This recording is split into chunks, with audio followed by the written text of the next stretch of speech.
last left off, I was building a web page so that we can actually view the post that we create. We head to our code base here. We get serversideProps. Let's delete that.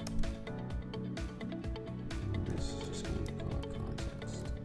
Okay, so within here,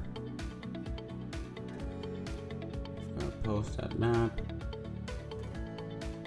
Alright, so let me explain the code base to you guys so that you understand. The first thing we want to start with is getServersideProps.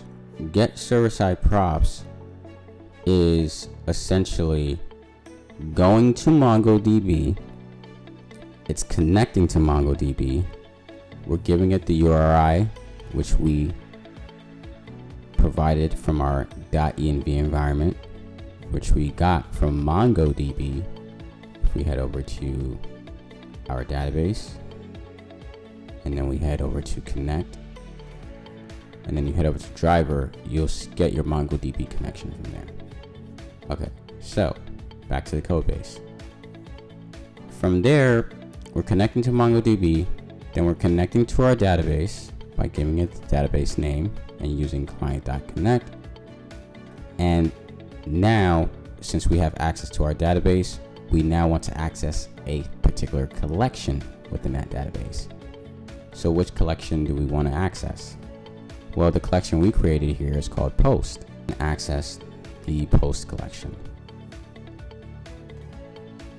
Now I want to actually save the post collection, right? So here is important. Once you have access to the post collection, you want to create another variable and await, because this might slow your code down, and we want to make sure that we have all of that 500 documents or 8,000 posts that are in there.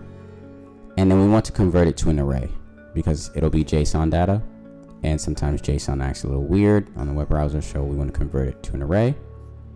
Once we've converted it to an array, we're going to go ahead and give it to the props. So props, what's props going to equal? Well, props is going to equal post. Well, what is post going to equal? Post is going to literally be a mapping of all the posts that we got from here. Now, why are we remapping it when it's already an array? The reason why we're doing that is because the ID is going to be in JSON form. So if we just wanted to keep it as a string, we can use the toString method. Title is going to be the post title. Content is going to be the post content, so on and so on.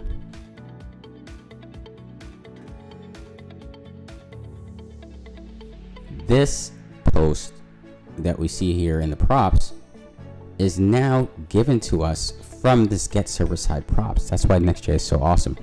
All of this logic's running before we even get to see this web page, and therefore we'll be able to see this data. So one thing I can do is any data that doesn't exist, I don't want it to give me an error, so I can go ahead and say, yeah, so let's just make sure that, let's just see if we get an error first before I try to change anything up. Let's head over to the web page and go to post. Go to post.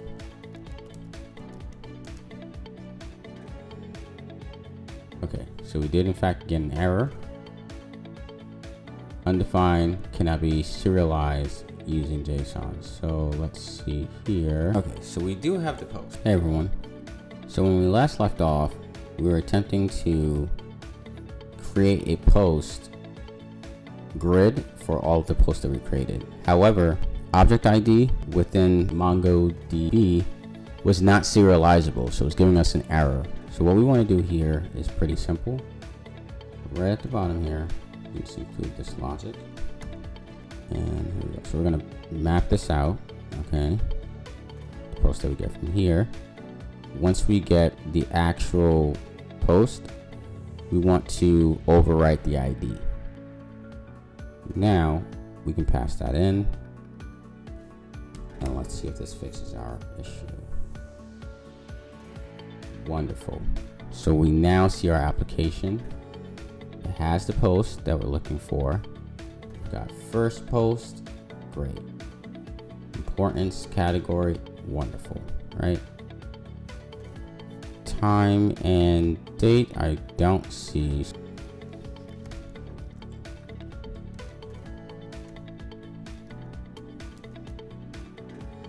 Wonderful. Now let's go to our post component and make sure that, let's refresh. Excellent. So the ones that do have time, we do see the time here at the bottom. Why it's good to know just a little bit of CSS so you can play around with things like this. But basically, if I go to style here, say display flex, and we're going to say flex direction, and we'll set that to row.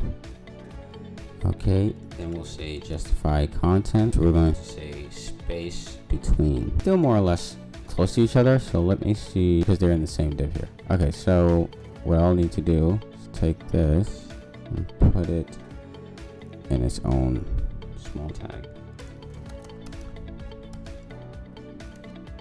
And let's see if that helps us out. Yes, it does. See, that looks a lot better. So that's the little CSS that you want to add. For the most part, BOMA should more or less take care of everything we need. We have our first post, second post here. It even gives us the title again, and we'll be able to read data on there.